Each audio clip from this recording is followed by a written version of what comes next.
Oke, video ini aku buat memenuhi tugas ujian tengah semester dari Bapak Sanjaya Nugroho SHM yang merupakan dosen pengampu mata kuliah manajemen investasi dan manajemen semester 6. Langsung saja di sini aku sudah bersama dengan seorang narasumber. Beliau ini adalah seorang karyawan yang bekerja di instansi yang bergerak di bidang pertambangan, yaitu lebih tepatnya di PT Indomuro Kencana yang terletak di Murung Raya. Langsung saja, untuk mempersingkat waktu, boleh mungkin dari Bang Mardantio atau yang kerap dipanggil Bang Tio, mungkin boleh ceritakan sedikit tentang latar belakang Abang, seperti apa ada mulai dari usia, kemudian bidang pekerjaan dan lain-lain. Oke, terima kasih Mbak Pina ya. Mbak Pina di sini perkenalkan nama saya Mardantio Rangsi Putra. Di sini untuk sekarang usia saya menginjak 28 tahun. Saya bekerja di bidang pertambangan di PT Indomuro Kencana dengan jabatan sebagai junior engineer atau tenaga teknis bidang penerbangan bagian operasional operasi produksi. Di sini saya bekerja di PT Indomuro Kencana sudah berjalan di angka 4 tahun untuk di tempat kerja yang sekarang. Oke, jadi Bang Tio, wawancara ini kan kita lakukan untuk mengetahui mengenai bagaimana pengalaman investasi yang Bang Tio ini miliki atau jalani. Jadi langsung saja ke pertanyaan wawancara kita. Yang pertama itu adalah sejak kapan Abang ini mulai tertarik pada dunia investasi? Oke, untuk investasi sendiri ya, sebenarnya tidak lama dari sekarang saya mengenal untuk kegiatan investasi ini. Paling tepatnya di akhir 2019 atau di tahun 2019 saya baru mengenal tentang investasi, bagaimana sih pengelola keuangan dan lain-lain yang berbentuk investasi untuk jangka ke depannya. Lanjut pertanyaan berikutnya, apa yang memotivasi Abang untuk memulai berinvestasi? Kalau untuk motivasi sih secara keperluan mungkin ya, untuk menunjang bagusnya penyusunan manajemen keuangan finansial yang siap ke depan, mungkin untuk tujuan untuk menopang finansial ya. Mungkin boleh diceritakan sedikit Bang tentang bagaimana secara Abang ini untuk manajemen keuangan pribadi. Oke, kalau untuk manajemen keuangan sendiri, kalau di manajemen keuangan, untuk kegiatan manajemen keuangan ini yang pasti yang pertama kita lakukan harus kita perhitungkan untuk pembagian kebutuhan dari pendapatan kita sendiri. Misalnya kita punya pendapatan dari di tempat kerja saya sendiri ya, tempat saya kerja sendiri, di sini kita dapat gaji pokok, tunjangan pokok, terus ada uang akomodasi dan uang komunikasi kita. Jadi dari semua pendapatan itu kita totalkan, kita catat semua pendapatan kita, lalu kita bagi. Dari 100% pendapatan kita itu, kalau dari saya sendiri kayak buat program seperti misalnya 50% dari pendapatan saya adalah untuk memenuhi kebutuhan pokok saya. Yang kedua, ada 25% yang saya luangkan untuk keuangan saya atau finansial saya untuk memenuhi keinginan saya. Terus 15% lagi untuk tabungan yang bisa ibaratnya ketika diperlukan bisa diambil dengan cepat. Terus yang terakhir di sini dia ada untuk persiapan pensiun yang saya buat dalam bentuk investasi. Kalau untuk pencatatan atau manajemen keuangan saya sendiri, itulah pembagiannya. Dari kalau di total tuh dia sudah menjadi 100% untuk pembagian tersebut. Lagi ke pertanyaan berikutnya, apa jenis investasi pertama yang Abang jalani dan kenapa Abang memilih jenis investasi tersebut? Investasi pertama saya tuh, kalau memang pertama tuh kita mulai dari tahun 2017. Pertama saya kenal investasi itu mungkin lumrah lah di kalangan sosial kita, seperti bisa dibilang itu investasi dalam bentuk properti atau pengelolaan properti. Jadi saya sudah memiliki beberapa lahan tanah yang saya kembangkan dan saya putar terus nih keuangannya, hasil itu misalnya dari satu lahan yang saya petak menjadi beberapa lahan besar yang saya petak jadi beberapa lahan, saya kelola, saya buka kredit misalnya, atau saya jual dalam bentuk kredit, terus saya beli lagi lahan yang baru, saya putar uangnya di situ, tapi tidak dalam sistem yang untuk keperluan cepat atau mendadak segala macam, tapi dia bentuknya kayak bentuk menabung, tapi tetap kita kelola keuangannya di situ untuk properti. Yang kedua, 2019 saya mulai memberanikan diri untuk mengenal sistem investasi dalam bentuk logam mulia. Kenapa saya dalam bentuk logam mulia ini sama seperti kayak properti. Kita nggak perlu ribet ngurusnya, karena dalam bentuk properti atau tanah ini kan nggak kayak jenis tabungan yang harus kita monitor, kita harus lihat berapa potongannya segala macam. Nah, jadi ibaratnya kalau di manusia tuh nggak perlu kita kasih makan untuk kegiatan investasi ini. Jadi yang penting kita rawat, kita bersihin, kita atur manajemen penjualannya, kreditnya dan lain-lain. Nah, untuk investasi logam mulia sendiri, kenapa saya tertarik? Karena dalam pandangan saya, investasi ini membuat uang itu bekerja untuk kita. Kenapa?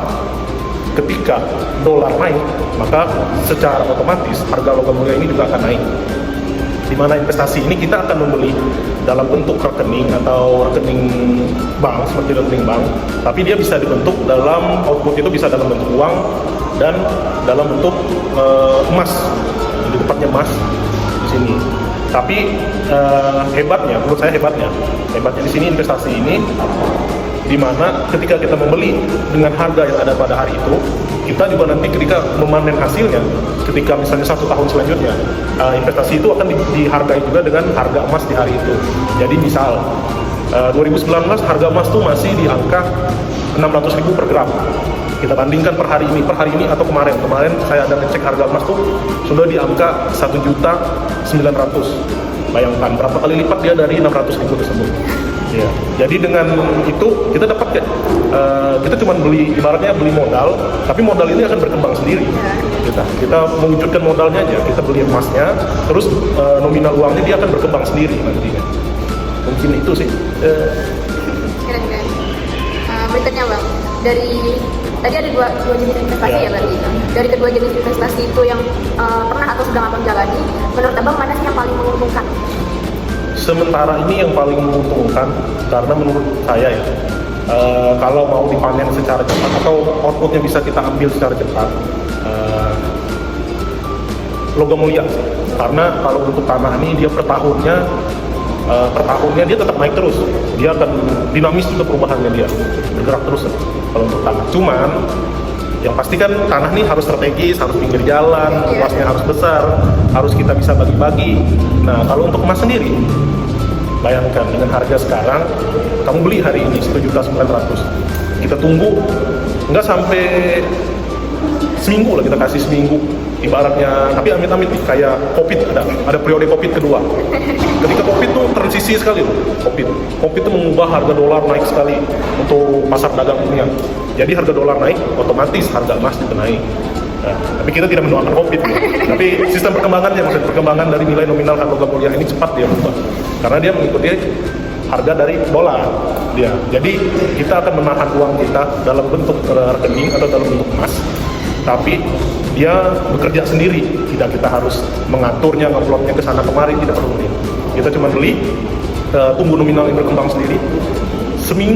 Kayak seminggu ini, dalam seminggu terakhir, dia dari harga 1,8 dia udah naik ke 1,9. Bayangkan 100.000 dia kenaikannya dalam 1 minggu.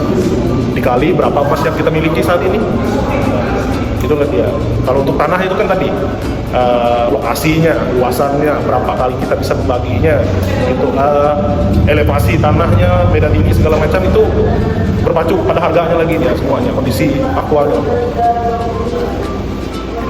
Oke, selanjutnya Bang, terkait dengan strategi, apakah Abang ini memiliki strategi khusus dalam memilih instrumen investasi, dan juga kemudian apakah Abang memiliki rencana untuk memilih instrumen investasi lainnya lagi, mungkin saham, reksadana?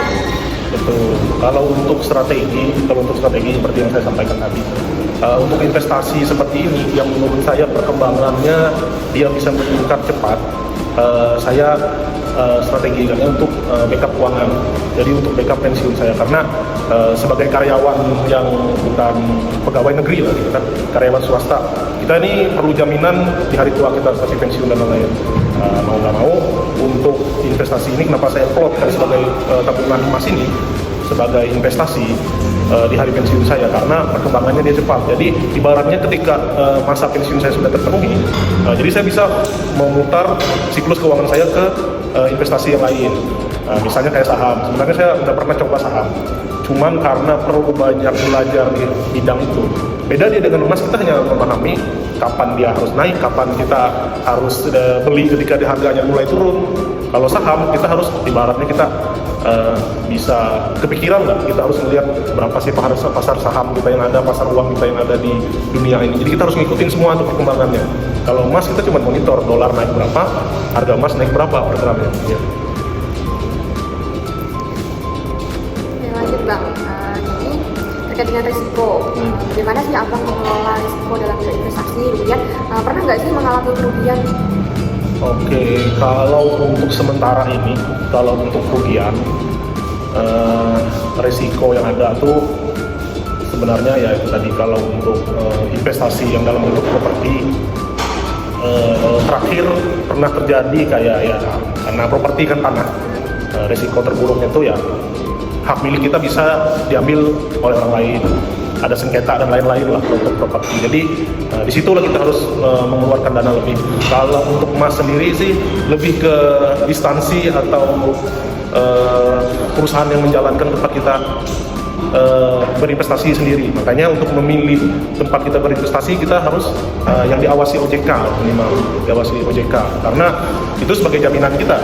Karena kita mempercayai tempat itu untuk menyimpan uang kita nih, mengendapkan uang kita yang akan berkembang. Mungkin itu aja sih resikonya, lebih ke dari tempat instansinya, tempat menjalankan investasi kita, sama isu sosial dari tempat atau properti yang kita investasikan. Oke, langsung aja Bang, lanjut. Pertanyaan selanjutnya, bagaimana sih investasi ini mempengaruhi kondisi finansial Abang? Apakah investasi ini membuat Abang merasa lebih aman secara finansial? Mungkin bisa dijelaskan. Kalau dia mempengaruhi, karena nabung ini kan dia berpengaruh dengan keinginan pribadi kita. Nabung berpengaruh dengan pribadi kita. Investasi ini kan dia awalnya nabung juga, bahasa nabung. Cuman itu tadi bentuknya, kenapa saya nyaman nabung atau investasi dalam bentuk ini, karena resikonya kita masih bisa kita monitor, resikonya bisa kita monitor, terus uang bekerja untuk kita. Itu sih. Selanjutnya, apa nih nasihat Abang untuk orang yang baru ingin mulai berinvestasi? Kalau nasihat yang paling pertama,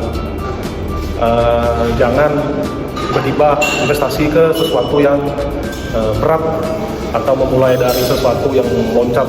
Mulailah stepnya dari awal. Ibaratnya kita punya lahan atau punya uang atau tabungan atau penghasilan yang menurut, ya mohon maaf nih, kita bilang minim. Karena investasi yang ada nih bisa kita seperti logam ini kan, logam mulia ini, kita bisa membeli investasinya tuh 0,01 gramnya. Jadi dengan Rp19.000 kamu udah bisa mulai investasi. Jadi saran saya, coba aja dulu, baru sambil dicoba, sambil dipelajari, diikuti alurnya. Karena investasi ini kalau nggak kita mulai, kita nggak akan tahu nih efeknya ke depan. Kayak saya dulu 2019 saya baru mulai, 2000 berapa saya baru merasain efeknya. Oke, terakhir Bang, pertanyaan penutup. Apa rencana atau target investasi Abang ke depannya? Kalau target, rencananya sih bakalan kita tingkatin terus itu rencana. Apalagi dengan kondisi harga emas sekarang, dan pasti untuk emas pasti akan kita lanjutkan terus. Kalau untuk properti, mungkin kita bisa beralih ke dalam bentuk properti bangunan nanti, kalau untuk properti lahan. Kalau untuk emas pasti kita lanjutkan karena lagi gencar-gencarnya nih, lagi naik-naiknya harga. Jadi kita sambil melihat kapan turunnya, di situ kita beli, kapan dia naiknya, disitulah keuntungan yang kita raup. Ya. Oke, mungkin itu aja Bang, saya ingin aku tanyakan ke Abang. Oke, sekian aja. Makasih buat Bang Tio atas apa yang sudah disampaikan, dan juga semoga ilmunya bermanfaat ya buat teman-teman yang ingin mulai untuk berinvestasi. Assalamualaikum warahmatullahi wabarakatuh. Bye.